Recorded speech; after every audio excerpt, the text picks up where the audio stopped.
নমস্কাৰ বন্ধুসকল, আপোনালোকক মই স্বাস্থ্য প্ৰশিক্ষক ভূপেশ মজুমদাৰে মোৰ স্বাস্থ্য ৰক্ষাৰ চেনেলটোলৈ স্বাগতম জনাইছোঁ। আজিৰ ভিডিঅ'টিত কথা পাতিম জণ্ডিছ মানেনো কি, জণ্ডিছৰ কাৰণসমূহনো কি কি, আৰু জণ্ডিছ হ'লে কি কি খাদ্য খাব লাগে আৰু কি কি খাদ্য খাব নালাগে। লগতে জণ্ডিছৰ ওপৰত থকা কিছুমান মানুহৰ ভুল ধাৰণা সম্পৰ্কেও আজি বিতংভাৱে কথা পাতিম। গতিকে ভিডিঅ'টি শেষলৈকে সকলোৱে চাব বুলি আশা কৰিলোঁ। ভিডিঅ'টি চাই যদি আপোনালোকে ভাল পায় তেনেহ'লে ভিডিঅ'টিত লাইক এটা কৰিব। লগতে ভিডিঅ'টি আপোনালোকৰ লগ বন্ধুৰ মাজত শ্বেয়াৰ কৰিবলৈও অনুৰোধ জনালোঁ।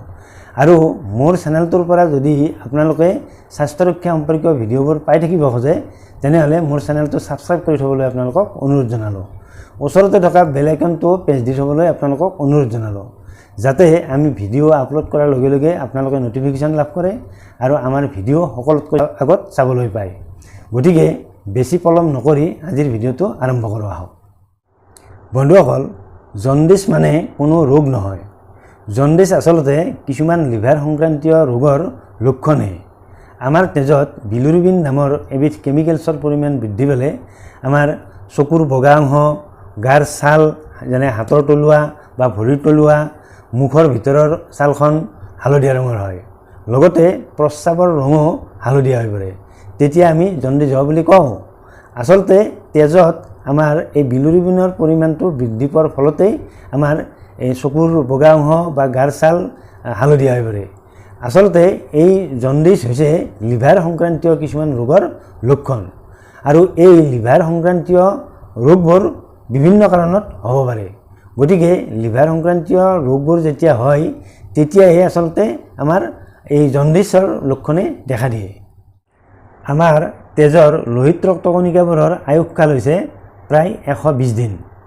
গতিকে এই লোহিত ৰক্তকণিকাবোৰ এক গতানুগতিক প্ৰক্ৰিয়াৰে স্প্লিনৰ মাজেৰে গৈ ভাগি থাকে, আৰু এনেদৰে লোহিত ৰক্তকণিকাবোৰ ভাগি থকাৰ ফলত লোহিত ৰক্তকণিকাত থকা হিমগ্ল'বিনৰ পৰা এই বিলিৰুবিন নামৰ কেমিকেলবিধ উৎপন্ন হয়। সাধাৰণতে এনে গতানুগতিক প্ৰক্ৰিয়াৰে লোহিত ৰক্তকণিকা ভাঙাৰ ফলত আমাৰ তেজত এক নিৰ্দিষ্ট মাত্ৰাৰ বিলিৰুবিন উৎপন্ন হৈ থাকে, আৰু এই নিৰ্দিষ্ট মাত্ৰাৰ বিলিৰুবিনৰ পৰিমাণ হৈছে 100 ml তেজত 1 mgতকৈও কম।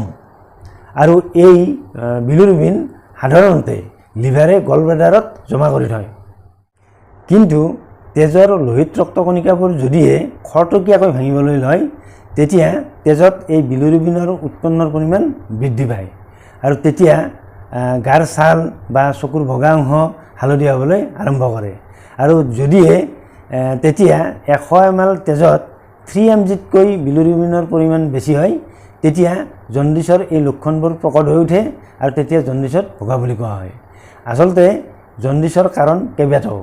সাধাৰণতে লিভাৰ যেতিয়া ক্ষতিগ্ৰস্ত হয় তেতিয়াই জণ্ডিছৰ সৃষ্টি হয়, আৰু জণ্ডিছৰ প্ৰধান কাৰণবোৰ হৈছে hepatitis A, hepatitis B, hepatitis C, hepatitis E আদি ভাইৰাছবোৰে যদি সংক্ৰমণ ঘটায় আমাৰ লিভাৰত তেতিয়াই আচলতে জণ্ডিছ হোৱাৰ এক প্ৰধান কাৰণ হৈ পৰে।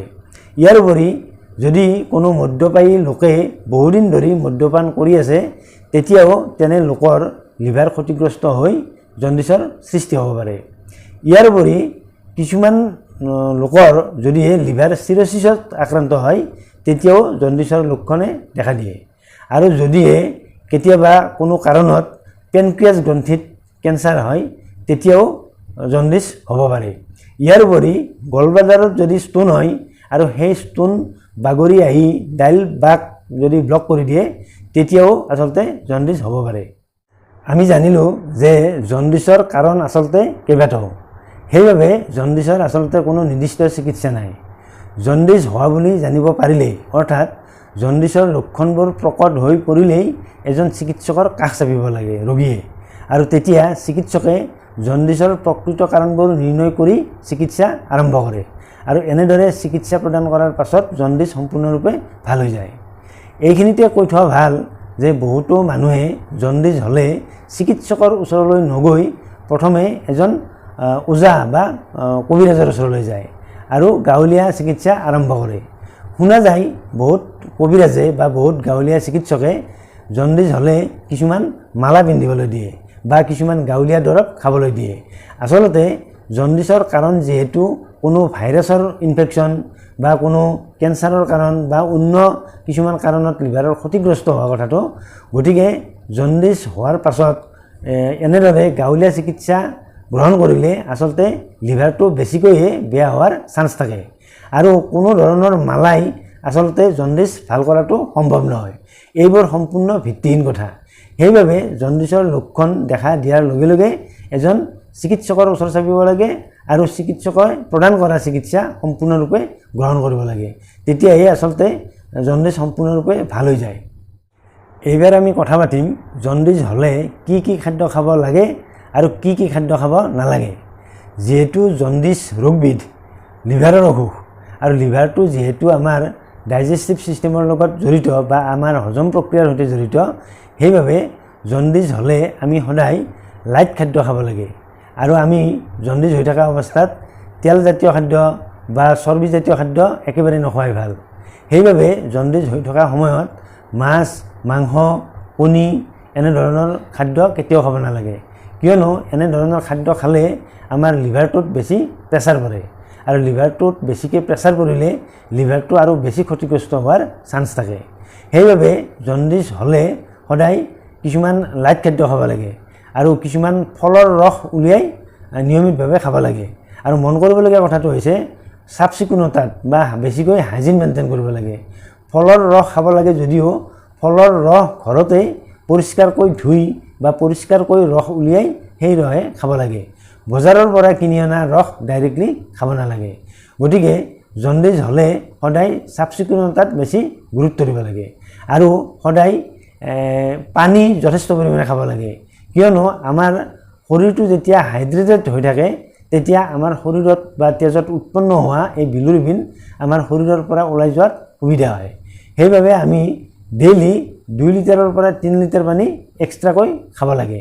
তেতিয়া আমাৰ শৰীৰৰ পৰা বা তেজৰ পৰা বিলুৰিবিন সোনকালে ওলাই যোৱাত সহজ হয়। জণ্ডিছ হ'লে বেছি মছলাযুক্ত খাদ্য কেতিয়াও খাব নালাগে আৰু জণ্ডিছ হ'লে যিহেতু মাছ, মাংস বা কণী খাব নালাগে, গতিকে আমাৰ প্ৰয়োজনীয় প্ৰটিনখিনি পাবলৈ আমি দাইলজাতীয় খাদ্য বেছিকৈ খাব লাগে। লগতে সেউজীয়া শাক পাচলিবোৰ ভালদৰে সিজাই আৰু ভালদৰে ধুই চফা কৰি খাব লাগে। লগতে কুঁহিয়াৰ ৰসো খাব পাৰিলে বেছি ভাল, কিন্তু মন কৰিবলগীয়া কথাটো হৈছে যে কুঁহিয়াৰ ৰস বজাৰৰ পৰা কিনি অনা কুঁহিয়াৰৰ ৰস কেতিয়াও খাব নালাগে। কুঁহিয়াৰৰ ৰস ঘৰতে চেপি উলিয়াই ল'ব পাৰিলে বেছি ভাল। আপেল, আঙুৰ এইবোৰ নিয়মিতভাৱে খাব পাৰিলে ভাল। বন্ধুসকল, জণ্ডিছ মানেনো কি আৰু জণ্ডিছ হ'লে কিদৰে ঠিক কৰিব পাৰি সেই বিষয়ে কিছু কথা শুনিলে। যদিহে আপোনালোকে আজিৰ ভিডিঅ'টো ভাল পাইছে তেনেহ'লে ভিডিঅ'টো আপোনালোকক শ্বেয়াৰ কৰিবলৈ অনুৰোধ জনালোঁ। অন্য এটা ভিডিঅ'ত আপোনালোকক লগ পোৱাৰ প্ৰতিশ্ৰুতিৰে আজিলৈ সামৰিছোঁ। ধন্যবাদ।